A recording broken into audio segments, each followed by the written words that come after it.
Se o poder de definir onde, como, quando e quanto de recursos públicos serão investidos para garantir nossos direitos é atribuído pela Constituição ao povo, por que há uma percepção generalizada na sociedade brasileira de que a vontade da população não é observada pelos entes públicos? Para refletirmos sobre esse tema, é necessário primeiramente compreendermos quem é o povo.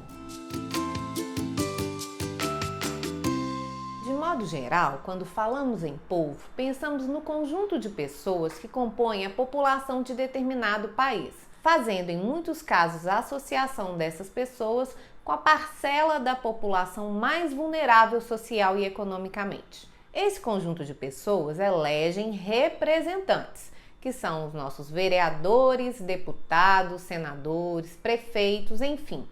E esses representantes são incumbidos de tomar decisões em favor da coletividade, conforme a vontade da população. O problema é que, na prática, na grande maioria dos casos, as decisões tomadas pelos nossos representantes não refletem os nossos reais interesses. E por que isso acontece? Se você gostou desse vídeo, se inscreve no canal, deixe o seu like e ative o sininho para receber nossas notificações.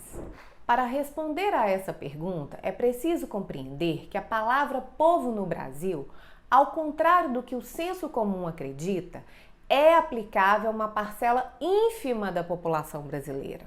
Ora, alguém pode perguntar, mas o povo não é uma homogeneidade que pensa, age e está exposto a situações idênticas do ponto de vista social, econômico e cultural? Ao contrário, o povo é plural, heterogêneo e com inúmeras e muitas vezes abismais diferenças do ponto de vista social, econômico e cultural. Para citar o mínimo, se somos plurais, temos vontades, compreensões e capacidades distintas de perceber o mundo, que irão inclusive impactar se seremos capazes de influenciar nas decisões do poder público que irão nos beneficiar.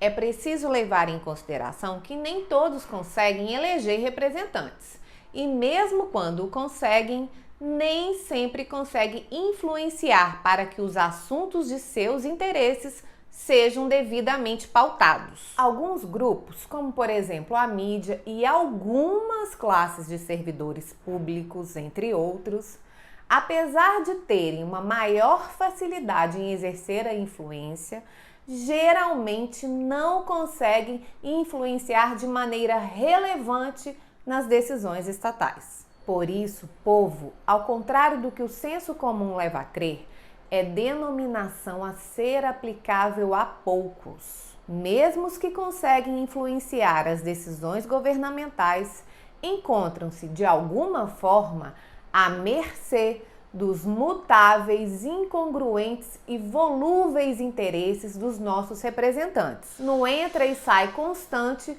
das eleições periódicas. É importante ressaltar que existe sim uma carga de preconceitos que permeia a palavra povo, relacionados sobretudo à ideia de pobreza e de exclusão. Portanto, arriscamos a dizer inclusive que nem o povo real, aqueles que conseguem influenciar nas decisões estatais, nem o pseudo-povo, que é a grande massa de marginalizados, querem ser denominados como pertencentes à categoria do povo. O povo real e o pseudo-povo não reconhecem como legítimas as ações do Estado.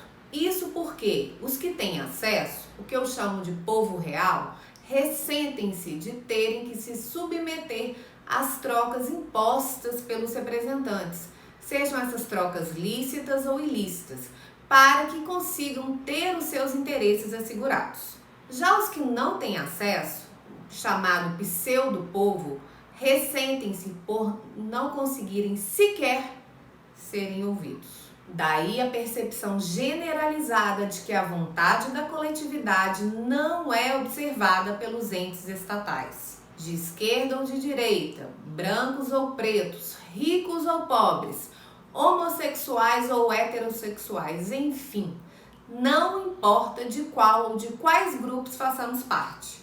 O fato é que, para termos acesso àquilo que constitucionalmente já nos é assegurado, precisamos nos colocar perante os órgãos públicos como pedintes. Isso explica grande parte do ressentimento e da desconfiança que todos temos em relação às instituições públicas no Brasil. Apesar das nossas diferenças, na qualidade de membros da coletividade, melhor, da sociedade brasileira, temos também interesses comuns, uns mais, outros menos evidentes, já que fazemos parte do mesmo povo. Mas essa reflexão será objeto dos próximos vídeos. Então eu agradeço pela sua presença e te encontro no próximo vídeo. Um abraço!